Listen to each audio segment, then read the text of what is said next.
I don't know if I'm the token member of the green team or the blue team here.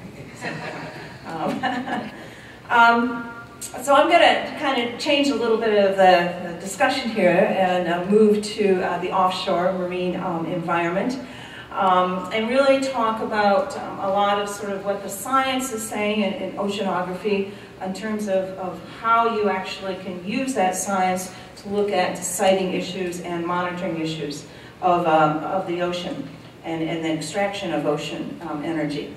I think that for most people, the ocean is something you get up in the morning, perhaps if you live on the coast, you look out and you see a beautiful, aesthetic, wonderful environment that many people might evoke an emotion that is one that many people experience as the ocean being one of those public commons that we think of in this world. It is a relatively unexplored part of the planet. In fact, there are many people who would say that we know more about the surface of the moon and perhaps Mars than our own interior frontier, the ocean. The planet is covered by 70% water. If you take that water away, you'll find some of the most surprising things on this planet. Some of the tallest mountain ranges, some of the deepest trenches and canyons. But in many ways, our fate is always dependent in one way on our relationship with the ocean and how it's connected and interacts with the atmosphere, the land, and ourselves as humanity. It plays obviously a critical role in governing the major cycles that govern this planet. That's the cycles of water, heat, and carbon. And if you look at it, the rates of regional patterns of land temperature and precipitation depend on the ocean's physical and chemical balances. The other thing that we have to remember is that the ocean provides a lot of services to humanity, some things that we really take for granted. They range from the sources of enjoyment that I've talked about to the very air we breathe and the rain that waters our crops. Roughly 1/2 of the oxygen that we breathe and about 80% of the water vapor in our atmosphere comes from oceanic processes. Provides obviously a food resource that in many ways is the only protein source for a lot of the developing countries and nations. Cheap transportation of goods and people. I say that if you bought something today, the 90% of the chances that it came from shipping across the ocean. And it's obviously, unfortunately, an out-of-the-place way to put our waste because we don't see what's underneath. And it's also a source for new medicines, for minerals, and for energy. I would make one other point, and that is the ocean is regarded to be probably one of the most biodiverse parts of our planet, and that rich biodiversity in many ways is an insurance policy for our future. We don't know much about that biodiversity, and that biodiversity is, in a sense, perhaps the evolution of life on this planet itself. So it's something to think about when you start going and thinking about how we're going to use this ocean. But the continued demand for energy and our reliance on fossil fuels is already affecting our ocean. With the emergent desire to develop new renewable forms of energy from the ocean comes a new set of concerns that one might have. And so whether we extract energy from offshore wind farms or from tides, waves, or thermokinetic transfer, large-scale commercial processes within the ocean may very well affect the ocean and our coastal areas. And so understanding very carefully where to place installations in the ocean requires an understanding of the physical, chemical, and biological environment in which these installations are going to reside. We need to know where tides and thermal gradients are strongest, understand the ecosystem activity both in its transient form as well as its permanent, and understand the sensitivities to things like radiation, noise, chemicals, and other disturbances that these large-scale commercial enterprises actually put through.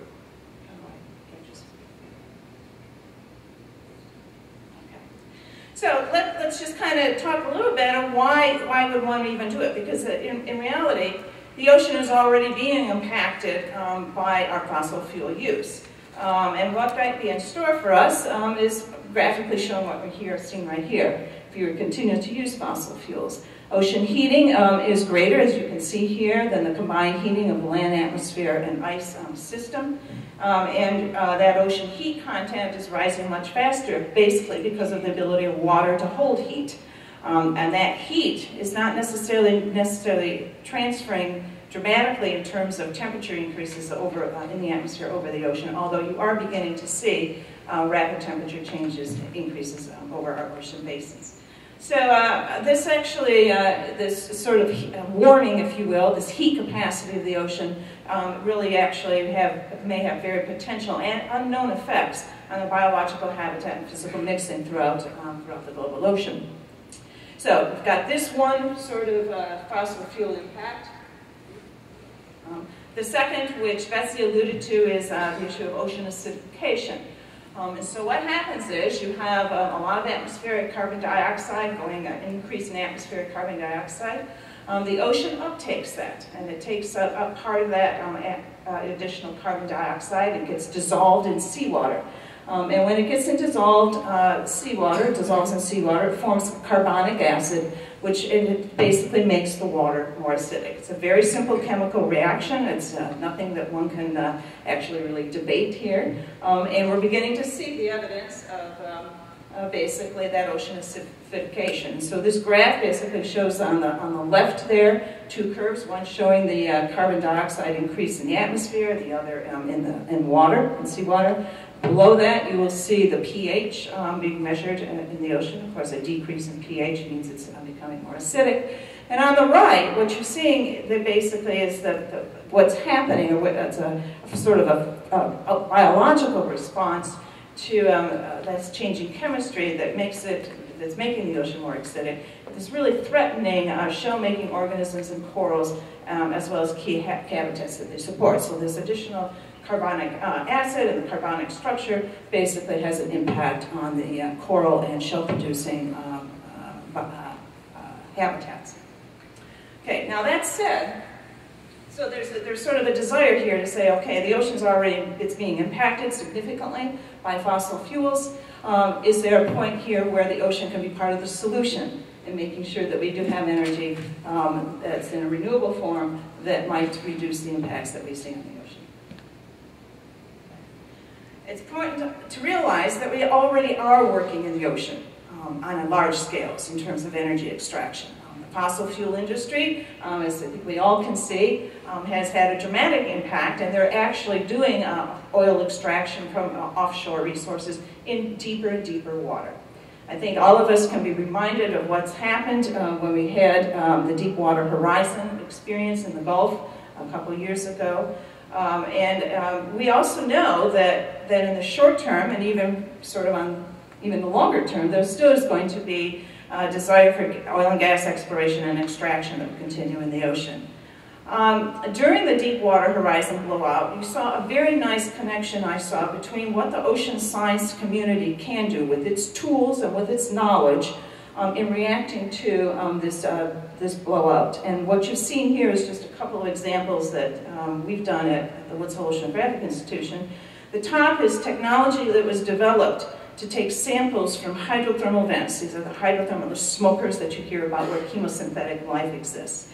So these sampling devices were actually used to sample that chemical environment, keep the sample under pressure to turn to the surface. And so basically modifying these sampling devices for hydrothermal vents to actually then collect the samples from the oil and gas flowing from the broken riser pipe in the Gulf of Mexico has become that this is a definitive sample of that oil that came out of that wellhead.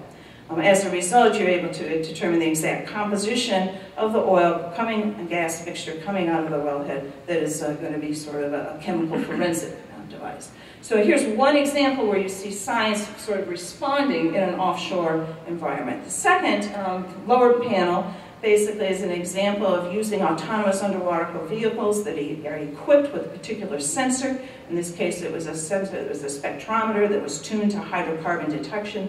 They're also able to map the plume of dissolved hydrocarbons flowing from the wellhead and then sample that plume to determine its exact composition.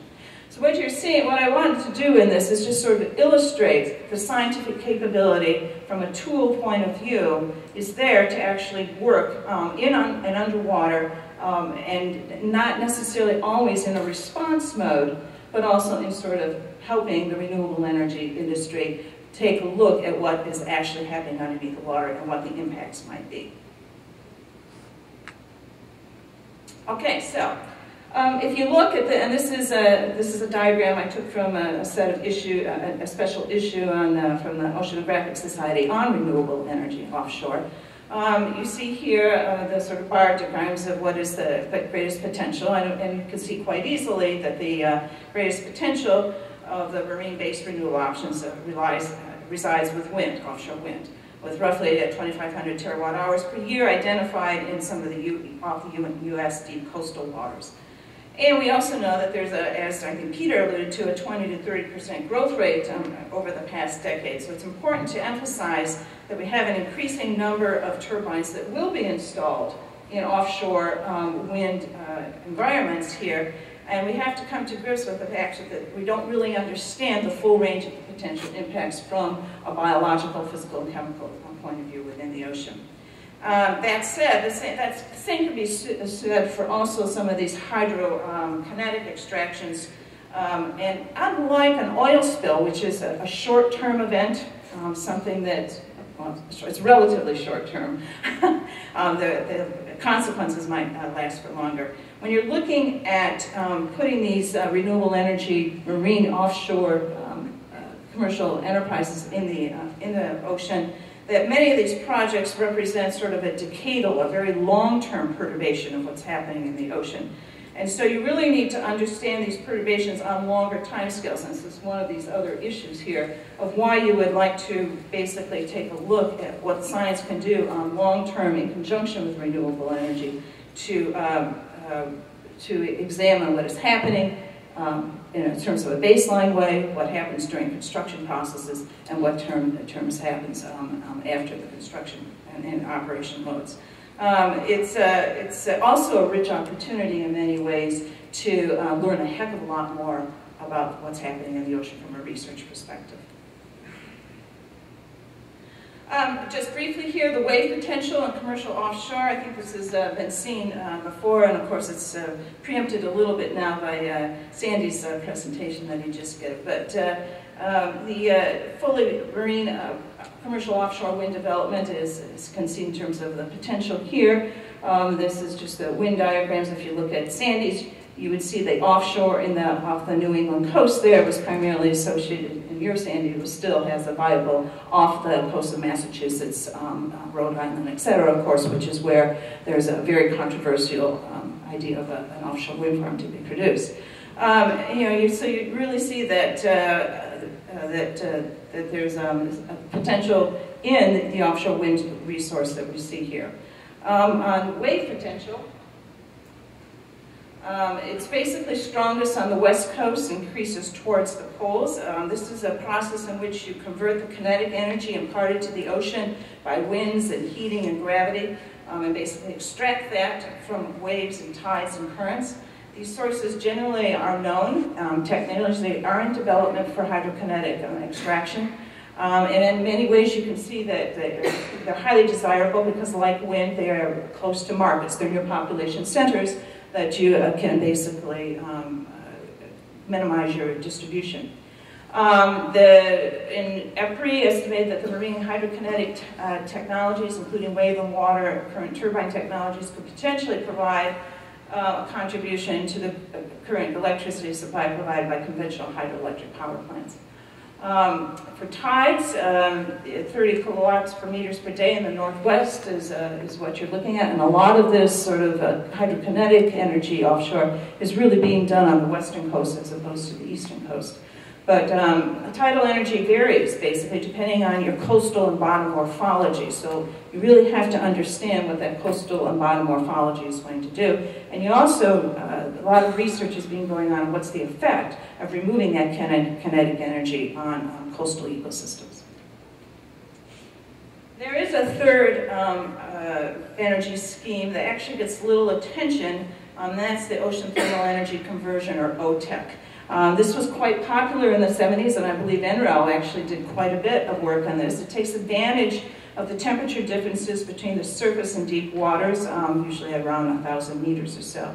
The greatest potential for this particular energy conversion is in the equatorial regions, and it was developed in part in the 1970s, in part due to the response to the oil crisis at that time. Demonstration plants were built in Hawaii, and Hawaii actually still does have quite a bit of OTEC work going on. You see, of course, that this is greatest potential for this is in equatorial regions, which is not very close to a lot of large population centers. And so one of its biggest problems is its efficiency and also not being close enough to markets here.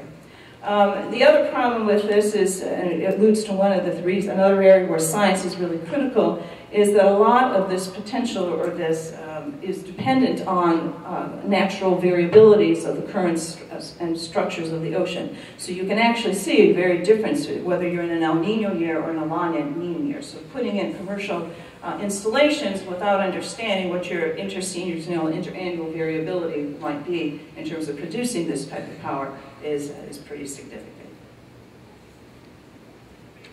Okay, so here's some of the challenges in developing marine renewable energy resources and understanding that from developing it in a environmentally sustainable way. Number one, the ocean is a difficult work environment. It's corrosive. There are all sorts of problems just associated with the technology, and certainly there's a lot learned from the oil and gas industry on how difficult that work it is. And as oceanographers getting into the ocean, we understand how difficult it is. You do have high energy and dynamics of wind, waves, and currents that are quite variable. There's a question of the resilience and longevity of the structures, particularly with issues in terms of biofilling and scouring of these. It's costly and difficult access for maintenance. This is where, again, some of the new tools that science is using might help to come to eliminate some of the costs for maintenance, especially shipping costs. Corrosion and biofouling are problems. Noise generation from subsonic frequencies to supersonic frequencies. Electromagnetic field effects on the biology and behavior of the marine life in the ocean. And the impacts on habitats and ecosystems that provide so many of the eco-services that we enjoy. Issues in tide is associated with the coastal dynamics, and it is shown that tidal extraction, or extracting energy from tidal forces in coastal areas does remove a certain percentage of that energy that can have dramatic impacts on habitats in the coastal areas. Ecosystems. And there's conflicts with other ocean uses. The ocean is becoming a very crowded place. And a lot of coastal communities are beginning to think seriously about planning, marine spatially planning their coastal environments. You have conflicting demands now between fishing, recreation, right whale migration patterns, endangered species, ecosystems, all sorts of things, and shipping patterns. So all shipping tracks, all of these compete to where am I going to put that wind farm or where am I going to put that farm of wave turbines. This is a diagram by Bollard and Gill in 2010 that helps frame what might look at in terms of these environmental effects that one can look at. And I put this here because it was very, very difficult to kind of go through it. The environmental impacts and what you might want to look at will depend on the type of renewable energy, the technology that you're looking at. It will depend on what kind of stressors there are, whether those stressors, how do those stressors interact with receptors, okay? And then what is the environmental impact, but not as only what the environmental effect, how does it actually impact that environment? And that what might be cumulative impacts. So you see here that you have wind, wave, nearshore tidal, ocean current, ocean thermal across the top here. And then these environmental stressors and physical presence of the devices, the dynamical effects of these devices, energy removal effects, what are the chemical effects, this is painting and paint that you might use and other chemicals that might use in the construction of these facilities, the acoustic impacts in the electromagnetic fields, and you can kind of go down through this device here. or this diagram here, and get a sense. The cumulative impacts are stressors arising from a combination of other stressors and are multiple sites developed in the same geographically connected body of water. But this is kind of the way that one might take a look at this. So where is science doing here? And let me just give you a couple of areas. I'm going to talk about just modeling and also then about observation tools and how one can get into the water to help with the development of the renewable energy offshore. So in all of these, whether it's wind or wave extraction, basically having a good modeling capability, as Sandy pointed out, is pretty critical. And getting the modeling at the right resolution is essential. And so being able to model your and forecast your wind over the ocean is not at a high resolution is not trivial. We have a lot more observations over land at heights of wind turbines than we do over the ocean. And also in the ocean itself, you're going to have to do. There's been a lot more improvement in modeling, especially with coupled ocean atmosphere models that will allow us to model and monitor water through moving water through very complex environments. And these are basically looking models at high resolution, whether it's on a coastal estuary area or whether it's in the atmosphere. In addition to this modeling, what is also needed is the ability to map and assess the bottom composition and again to monitor and assess impacts over the long term, because you actually need these observations to go in there. If you're converting one of the real things that's showing this model process is that the decreases in wave energy and changes in the near-shore wave-driven processes are the basis for a majority of the anticipated ecological impacts of wave energy conversion. So a lot of the wave energy conversion technology has been modeled and looking at the effects of the physical effects of that extraction. It basically shows that you can basically be extracting about 15% of the incident wave energy. That loss of wave energy to ecosystems in terms of sediment transport, beach building, and mixing, all of which are very needed for healthy ecosystems, is what's of major concern here. The local reduction of wave energy may have disproportionate ecological effects, is basically what we're saying. So it's very, very locally dependent here. Predicting nonlinear, that's the other thing where models are predicting the nonlinear responses are going to be will be challenging to anticipate and to manage. And so when you're going into renewable energy offshore, you also should be aware that you're going to be surprised. You're going to be surprised because we just don't know enough yet about that particular environment. Okay. The other piece where it is really important is taking and mapping the information and predictive skill of this moving water. This is just an example of doing some of that high-resolution mapping off the coast of Maine that will provide that information that could then be used in predictive models of moving water. One of the two of the most common impacts that people are concerned about are in marine renewable energy development is the potential noise and habitat impacts associated with that noise. The impacts from noise come from initial construction, and operation. Basically, the changes to marine habitats come from obviously how marine species respond to these noise levels, but they also could be responding from the introduction of this hardened infrastructure that is placed in the water. And this could be a benefit, actually, particularly to challenged fisheries where the hardened infrastructure acts very similar to artificial reefs. And those artificial reefs can actually attract, if you will, fishing ecosystems. And there's been some discussion of whether if you have the right type of infrastructure, the right shape of infrastructure in the water, that could actually be conducive to fish recovery systems here. But let's talk a little bit here about the acoustic environment. The ocean is acoustically a very diverse environment.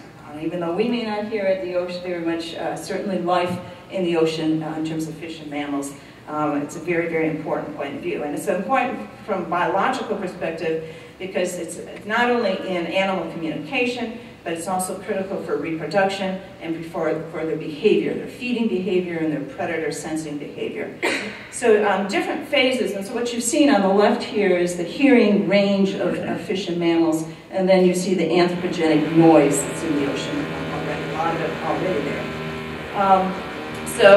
It's different phases of, and you hear noise right now, different phases of offshore wind production will impact the marine environment. There's going to be a lot of lots of shipping movements. Pile driving is currently a greatest concern on acoustically sensitive species. Most studies have shown, or the limited studies have shown, that once construction is over, a lot of marine mammals will return to they may leave, but they may come back after there. And if energy is at very low frequencies, you may not have as large an impact long term, but that's still something that needs to be monitored. Operational phase, you're going to get a lot more background noise. And that's there on a long-term basis. So having a baseline is pretty critical. The right basically shows just an example of electromagnetic field disturbances around a lot of the power cables that you would have on the seafloor. If you're thinking about power now, with a lot of voltages, you will see that the electromagnetic field waves can be quite strong. And there are certain species in the ocean that respond, particularly eels, to electromagnetic radiation.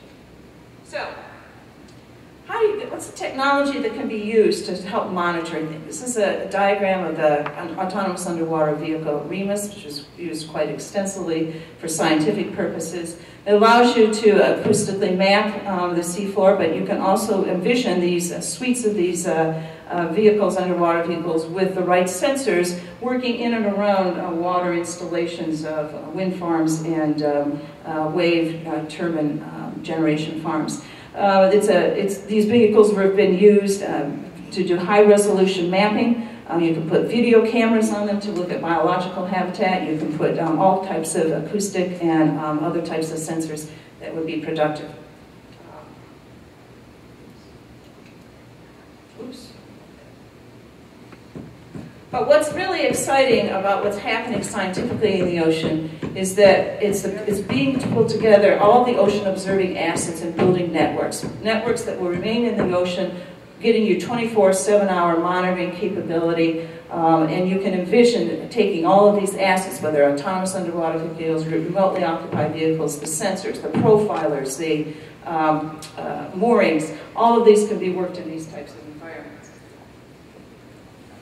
And so I'm going to end with this particular slide, which basically was designed for how such an integrated observing system would work for the oil industry, but you can basically replace that oil rig with a wind farm or a wave turbine farm. And basically, the message, the final message I would like to say is that the science is here in being able to integrate that observational capability of what's happening in the ocean with production right from the start in the development of these renewable energy industries would go a long way towards basically partnering what's the science that's needed to actually have make this renewable energy resource go forward in a sustainable and environmental way, and as well as benefit, if you will, the research enterprise as a whole. So working with the industry right at the beginning to set this up is probably one of the key things that the scientific community would be very interested in working on. So thank you.